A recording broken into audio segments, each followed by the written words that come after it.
This is a story about an empire that would last 250 years, a center of philosophy, trade, and cultural influence.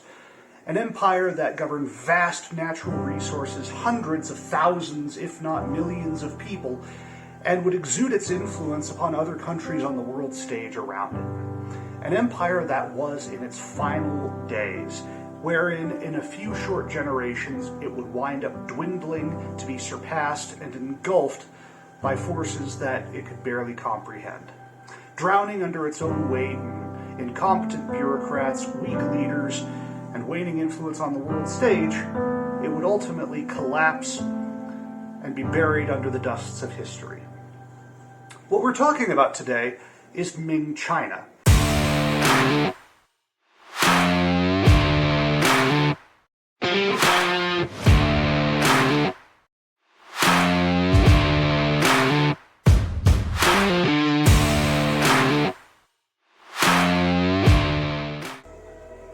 Hello everyone, I'm Truculent Unicorn, and thank you for coming back to my channel.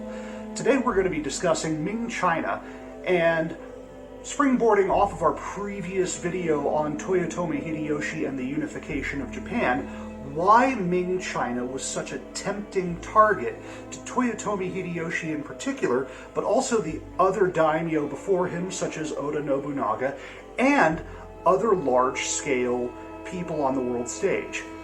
I can see why you would think that the intro that we had earlier would be misleading.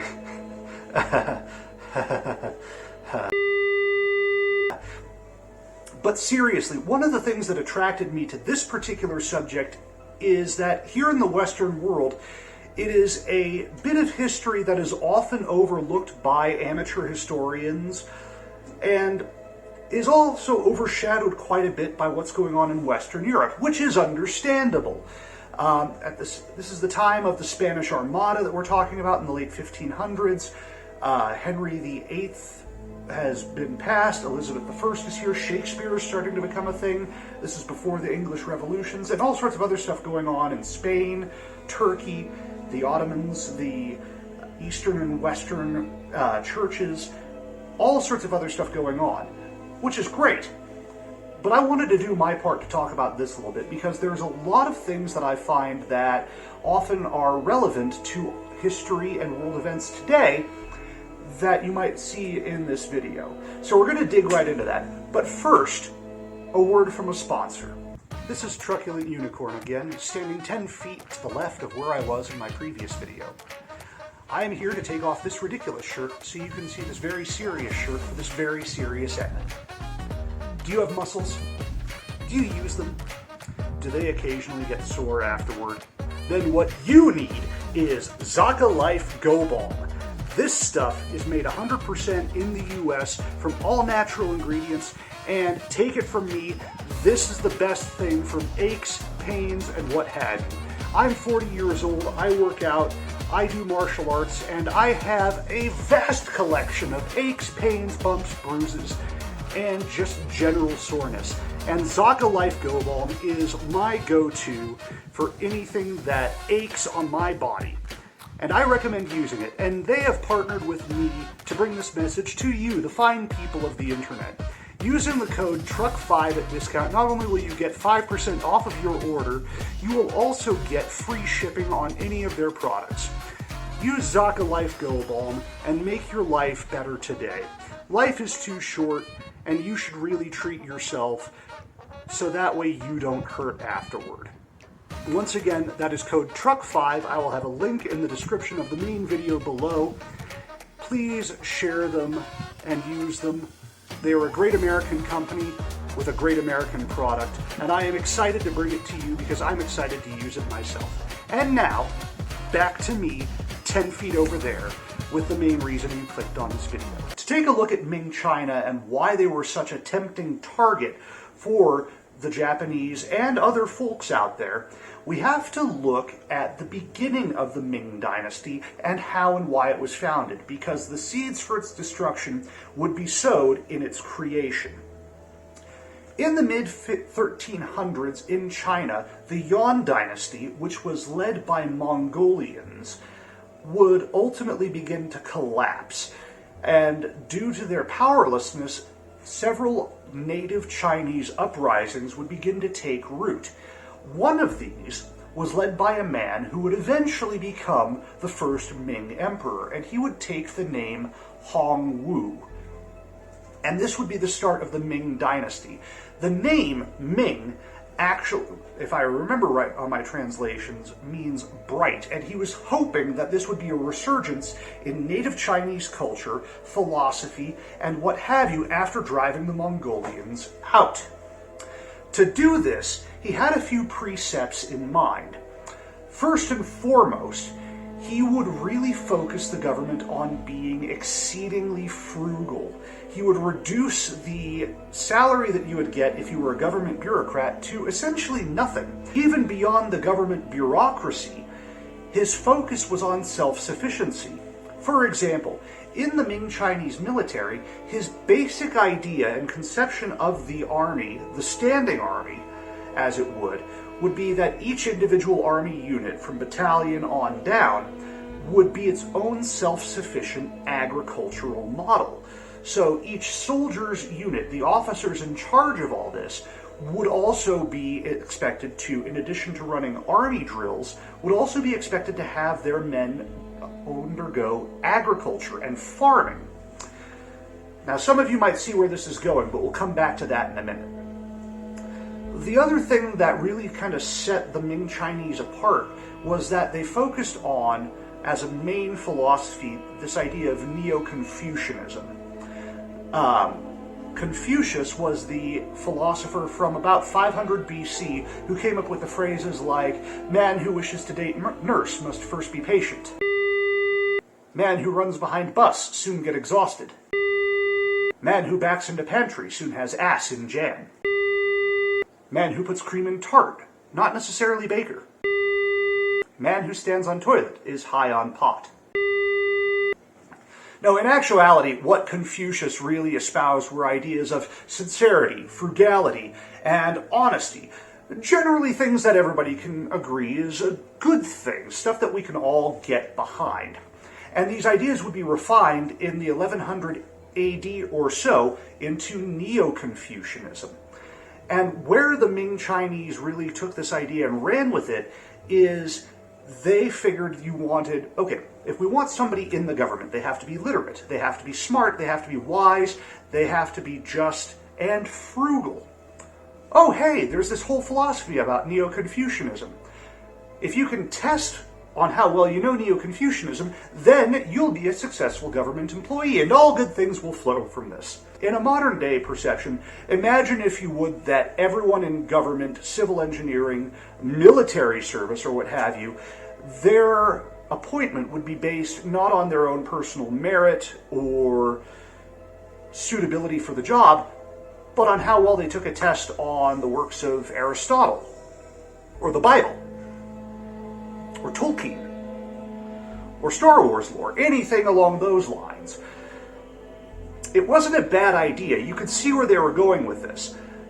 The problem is that they set this to be everything in Ming China, and that went from sanitation, civics, military leadership, what have you. You had to pass this test. And if you passed this test, you were better suited to anybody who never passed the test. Remember that, because we'll come back to that in a minute. The other thing that would set the Hongwu government on a downslide is that the Hongwu emperor himself was a former peasant, and he was used to being, again, frugal, limited in scope for everything, and he was used to doing a lot of things on his own. And he took that idea and ran with it for his entire government. See, early on when he set up his dynasty, he actually found out that one of his prime ministers was plotting against him. So what he did was, he abolished the office of the prime minister. Then he had the guy executed. Then he had his entire family executed. All of his political allies executed. Everybody he'd ever talked to executed. 40,000 people. He killed 40,000 people that were all connected to this one guy, and said, I'm going to do his job myself, and every other emperor after me will also do that job themselves. And you created a bottleneck of stuff because there's only so much that just one guy could do for things. Also, you remember how I said earlier how you had to test into the Ming government for all of your Neo-Confucian knowledge? So there was that going on. You had this bottleneck where you had the one guy at the top funneling everything through on that. And then the third issue is that the guy at the top essentially slashed all of the bureaucrats' wages in the government to basically nothing. Which, on the one hand, unfathomably based. That's great. But that created a problem, because they still have to eat. And what you wound up happening was all of these bureaucrats over here that had tested and had their egos built up because they're literate. They know all the classics. We know everything. Haha. Suck on that, peasant. They still had to earn a living. And you couldn't do that on the basic frugal wages. So, if you're a government bureaucrat and you need to make money, how are you going to do it? Did you say cheat? Congratulations, you're correct. You're over the age of 12 or you've spent any time in the DMV. Basically, what these government bureaucrats would do is they would charge an extra fee for processing whatever paperwork needed to happen for what's going on. It'd be like if you went to the DMV and they had to charge you an extra $100 just so that way you could process your license faster, or what have you. But everyone in the government was doing this. So within a few generations of the Hongwu Emperor, this golden age of government frugality would essentially go bye-bye. There was nothing else going on for that. The other thing that was going on was the military. Now, you remember how I mentioned earlier, the idea was that each individual army unit, a garrison, if you will, or of a few hundred men, would be self-sufficient. They'd be growing their own rice, raising their own crops, and essentially, they wouldn't need government support outside of a few extra little bits here and there for equipment, maybe some salary stuff for the officers, and that's about it. The problem, as you might have seen this, is that if you've ever been in the armed forces or worked agriculture, these are fairly physically demanding jobs, even in an industrial society like we are today. In a pre-industrial society like the 1500s, you either wind up with half-trained troops or no crops. And each individual army garrison would eventually require further and further subsidies from the Ming government just so they could maintain that standard show of force. And then the corruption would start to come in. You see, your salary as a military officer was based off of how many men you commanded. And the idea for that is pretty standard. The more responsible you are in any society, the more money that you theoretically are entitled to. The problem started to arise when soldiers would either die, desert, or just not show up.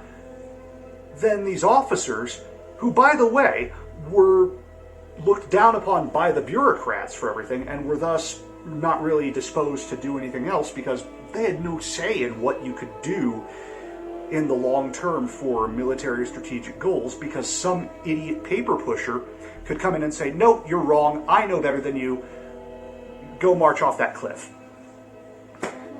These guys would essentially not report desertions, deaths, or what have you, and that way that would keep their salary the same. And that's just the tip of the iceberg as far as corruption goes. To give you a better idea of the level of incompetence and malicious cruelty that was the case in the Ming military at the time, I'm going to read you a quote.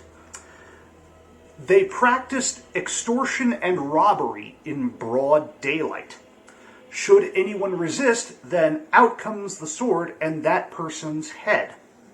Hence, the proverb says, 'Cross if you must a Japanese bandit's path, but never a garrison's soldiers. Run into a Japanese, and there's still a chance you'll get away, but meet a soldier and you're done for. Now, if you think that's harsh, that's from the Ming Chinese Minister of War in 1562. And that's the official sanitized version of what's going on. The ones where the people in charge are writing so that way it's the best possible gloss that you could put on that. The truth is probably a lot more brutal. The other issue that the Ming military had against it was the way that you would be allotted battle honors. Since time immemorial, your skill in battle when reporting to somebody else, because remember, there's no cameras, there's no Instagram, there's no YouTube, we can't see what's going on. There's no news media out there that can record all of this stuff for us. The way that you would be judged in battle, whether or not you were successful or not whether you won, but whether you were successful, big difference, is by how many trophies you took. If you read the Bible, especially in the Old Testament, you know the story about David and the foreskins, or just how many heads you'd take. Everyone has one head, you come back with 50 heads, great, you killed 50 people. How many did you lose? Doesn't matter. You won, you were here, huzzah, you clearly won. Okay.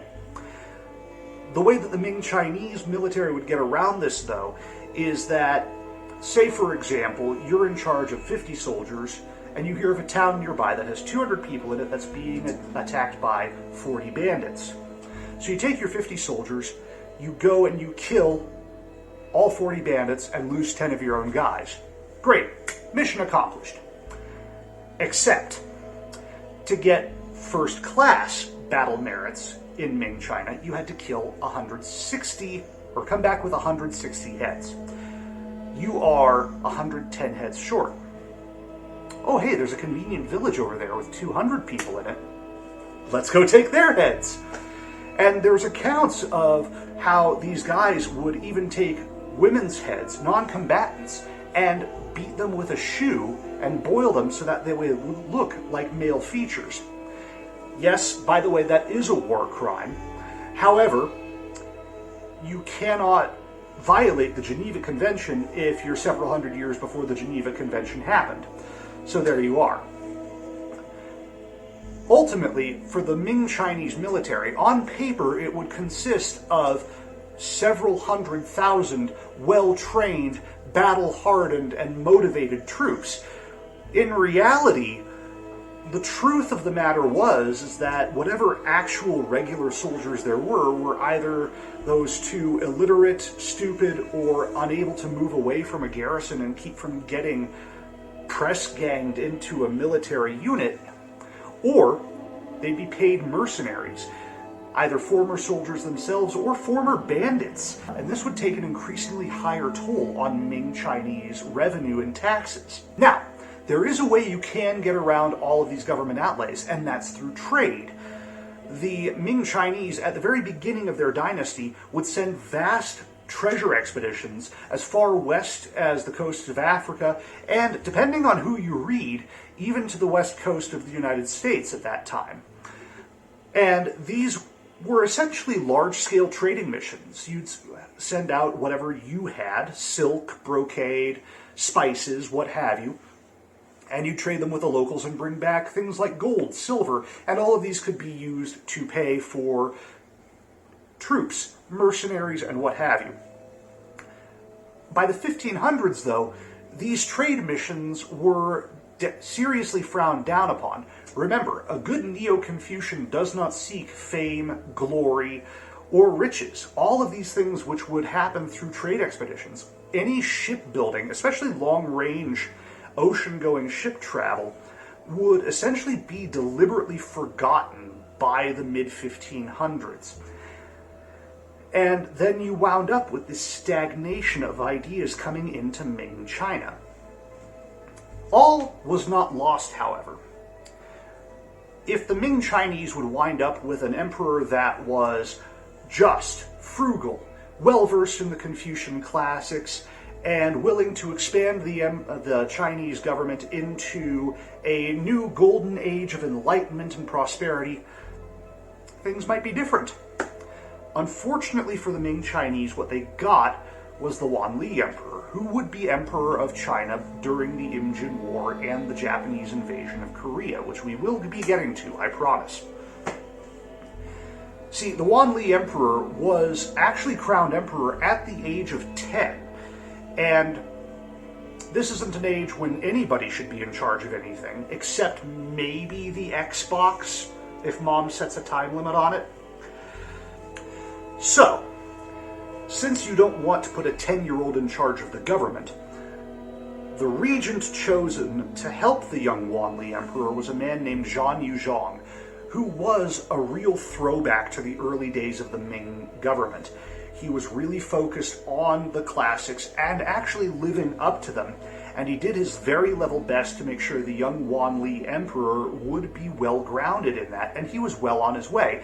The other thing, too, is that this man was essentially the father figure for this young emperor.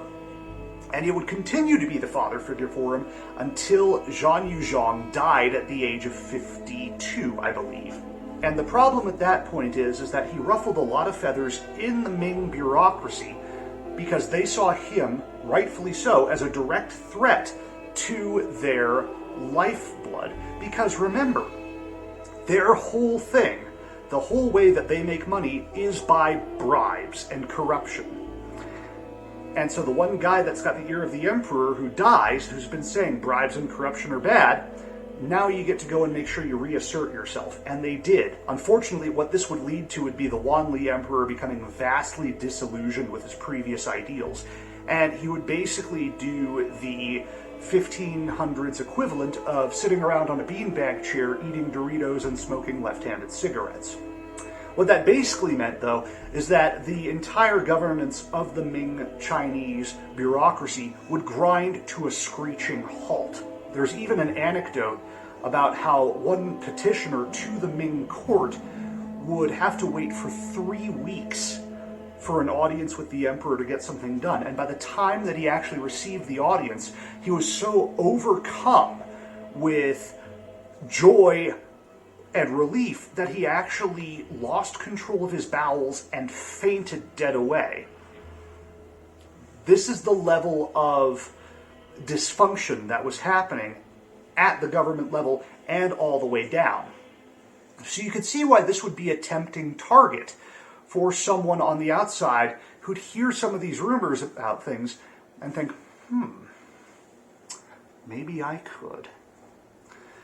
Now, as I alluded to previously, Toyotomi Hideyoshi in Japan was not alone in setting his sights on Ming China and licking his chops. See, the Spanish were also very interested in Ming China and acquiring resources, because if you know anything about Western European history, this is what Spain does at this time. Francisco de Sande, the governor of the Philippines and member of the Spanish aristocracy, would take the initial idea and really try to spearhead the idea of Spain conquering Ming China and taking their resources for their own. In 1576, he actually put forward a proposal where he would lead men from Luzon in the Philippines to attack and conquer Ming China. In his words, "This will be very easy. They generally have no weapons, nor do they use any. A corsair with 200 men could rob a large town of 30,000 inhabitants. They are very poor marksmen, and their arquebuses, muskets, are worthless. Finally, the kind treatment, the evidences of power, and the religion which we shall show to them will hold them firmly to us." Now, if you've read any history book, you know that Spain didn't wind up actually doing an expedition to Ming China. Not because it was a bad idea or infeasible. You have to remember, too, the actual Spanish conquest of the Incas used fewer than 100 people. Essentially, you could fill 2 tour buses with them. The real reason that Spain didn't actually manage to go for this is because they would lose an alarming amount of men, resources, and treasure fighting in Western Europe at the time. But the idea was on their radar, and would be until Francisco de Sande would die in a shipwreck in the early 1600s. So what was Toyotomi Hideyoshi's idea for how to conquer Ming China? Well, his original plan was that he would actually first strike through Korea, which is how we bring this whole Japanese invasion of Korea into the forefront. They would be the first domino to fall and eventually knock over Ming China, and from there, everywhere else that Toyotomi Hideyoshi wanted to conquer, which to him was essentially the known world. See, Hideyoshi's plan was that he would land in Korea, co-opt the Koreans, either that they would let him pass out of his own military majesty and glory so he could march on Ming China, or he would do what his previous MO was, which would to co-opt certain members of the Korean court, either landowners disaffected with the king of the Choson dynasty, or just outright pick the peasantry up and have them revolt against their king. Once he managed to get through the Koreans, he would then march on Ming China and do the same thing there, either getting landowners disaffected with the Ming government on his side, or just steamrollering the whole thing through. And from there, he would take Chinese troops and have them march on places like India, Thailand, Burma, and perhaps even wrest the Philippines away from those intriguing Spanish. It was a brilliant and ambitious plan, and it played to Toyotomi Hideyoshi's strengths. Remember, this is a man who is focused upon conquest, co-opting former enemies to be allies, and making everybody else ridiculously wealthy based off of that conquest. And you had to keep that conquest ball rolling, otherwise the entire Ponzi scheme falls apart. There's only one problem with that plan, and that it was doomed to failure. See, the Korean government at that time, under the Choson dynasty, was even more heavily invested in Neo-Confucianism than the Ming government at that time, to the extent that the Korean government, even though Korea was and still is, its own unique sovereign state, they viewed and looked upon Ming China as a younger sibling would look on an older one. Literally their own words for that. So the idea of someone coming and saying, hey, I'm going to conquer Ming China, to them would be a tantamount to the sun turning into banana pudding. It would be ridiculous if it was not so horrifying to the Choson Korean government. The second problem with that is that unlike Japan, which had been embroiled in a 100-years-long civil war, the Choson Korean government was actually fairly stable at this time. More to the point, they had no ambition to take on Ming China. Now, there's a reason why Hideyoshi might have thought that to be the case. The first bit is trade.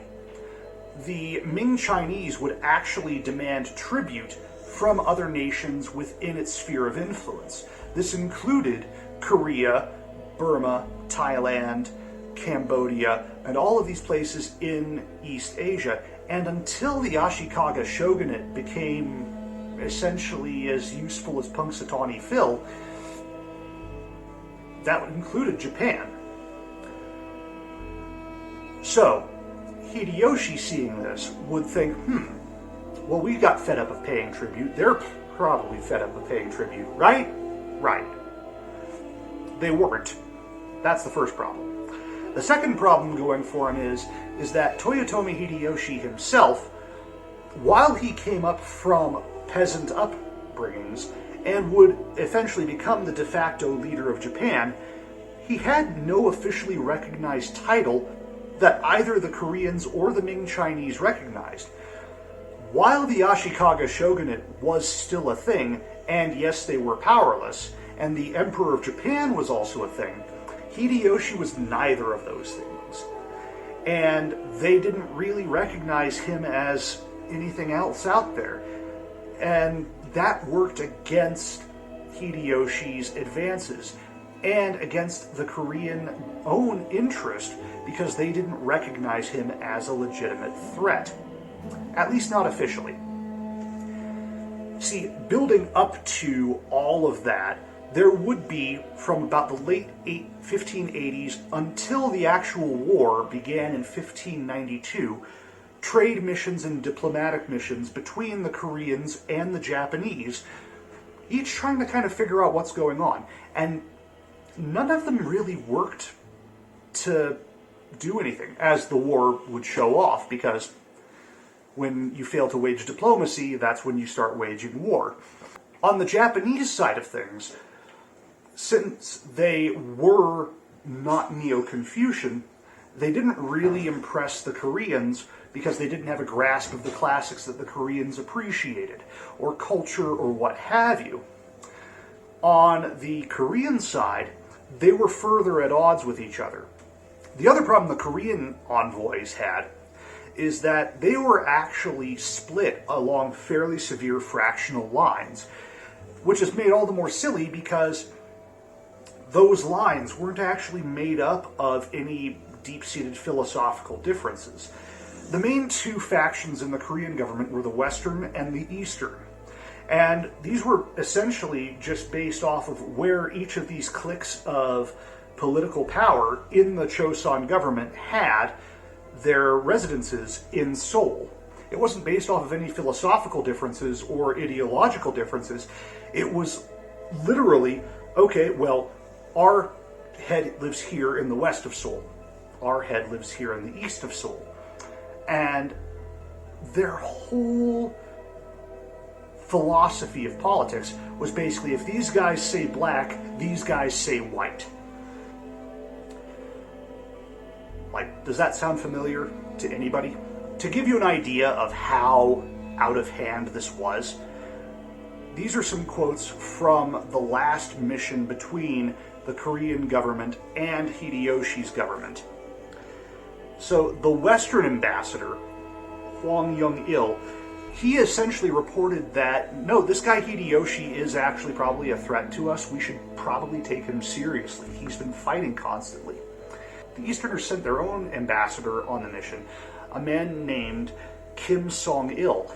And when they reported back to the Korean government, Kim Song-il, the Eastern ambassador, publicly and loudly lambasted Hwang Young-il, the Western ambassador, as being defeatist and saying, no, there's no reason we need to take Toyotomi Hideyoshi seriously.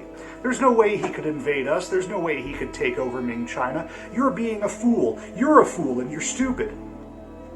Publicly. Privately, however, what he reported to Yu Song-yong, the Choson Minister of War, quote, I also feel that there is no alternative, as in the end the Japanese will unleash war. But Hwang's words were too pessimistic, and those inside and outside the court will become bewildered and lose their self-control. It's nice to know that governments tearing themselves over partisan politics isn't a new thing. Now, in ultimate fairness to Kim Song-il, he might have had a point.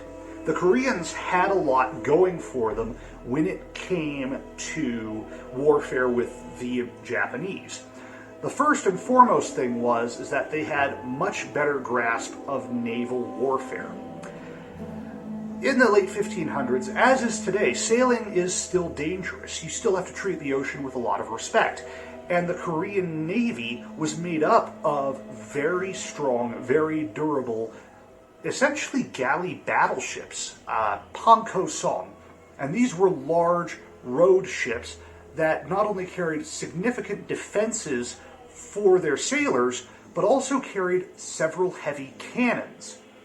This would become important later on, as we shall see. On land, when it came to soldiers and everything fighting, the Japanese had a significant advantage because they had adopted matchlock muskets, the Tanegashima, which the Koreans did not. They'd seen them. The Portuguese and the Spanish had both traded with the Koreans and shown them, hey, look at these cool shiny boomsticks that we've got. And the Koreans were like, oh, no, that's good, but we like these bow and arrow things. They're really shiny. We've been doing them for hundreds of thousands of years. There's no reason we'd want to buy several hundred thousands of these. Oh, hey, Japan. But to get to Korea, the Japanese would have to sail there in the first place. You can't just walk to Korea. And that would have their own bit of danger because along the Korean southern coast, they had several hundred ships spread into 4 distinct fleets that would, theoretically, stop the Japanese at their doorstep. On the flip side of things, the Japanese didn't really have a whole lot going for them when it came to naval warfare. They had several smaller fishing boats and other coastal cargo ships that they would press gang into their navy. But when it came to heavier warships, something that would go toe-to-toe with a Pankosan or even be an analog to a English sailing caravel or carrack or what have you, they had very few of them, not for lack of trying. And in fact, they would acquire a few of these. One of these voyages, funded by Date Masamune, a Catholic daimyo, would actually become one of the few people in this period of Japanese history to send an envoy to Western Europe. As an aside, they actually had a replica of one of his galleons in Japan. Unfortunately, I believe in recent years it was destroyed or severely damaged in an earthquake. So that would be the thing. That would be where Korea could shortstop this. And Kim Sung-il had the same thing that you'd see on paper. Oh, well, we've got several hundred ships off the coast. If the Japanese try to come, we'll just sink them where they stand. There's no reason to be that defeatist about everything. Well, we'll see how that turned out later on. So where would that leave us when it comes to talking about the Imjin War and the Japanese invasion of Korea, with Ming China as the ultimate prize? Well, in 1592, the Japanese invasion of Korea would begin. The Koreans, since Toyotomi Hideyoshi was a nobody that they'd never heard of, declined to let him through to conquer Ming China. Toyotomi Hideyoshi, not being one to take no for an answer, decided cowabunga it is, and sent an invasion fleet consisting of over 150,000 men to sail towards Korea. Now, to put that into perspective, the next biggest group of people going on at this time for an invasion would be the Spanish attempted invasion of England. That would consist of 50,000 men, complete with soldiers, sailors, and what have you. So, 3 times larger. That's what we're talking about here.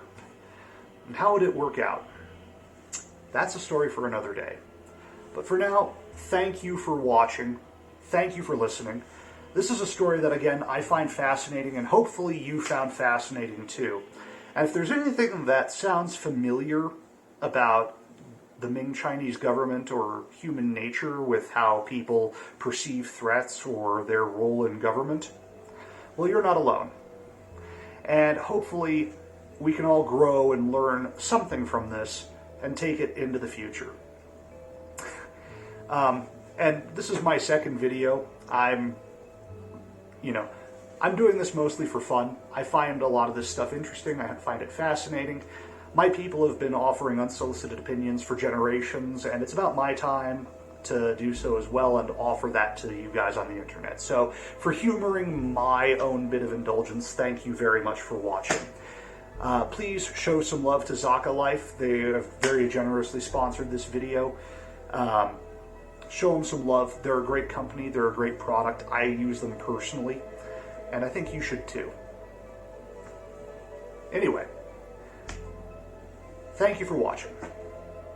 I've been Truculent Unicorn, and I will keep on trucking if you do. See you guys in the next one.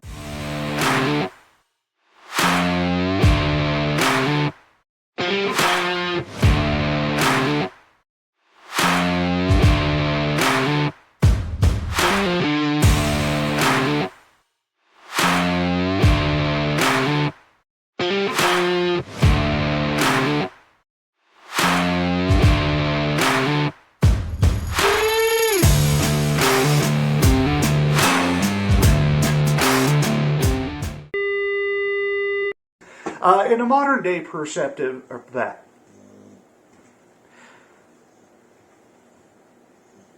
If you hear snoring, that's my idiot dog Link.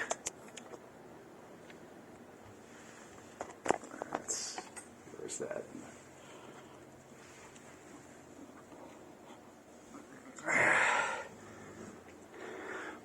Him doing a snore.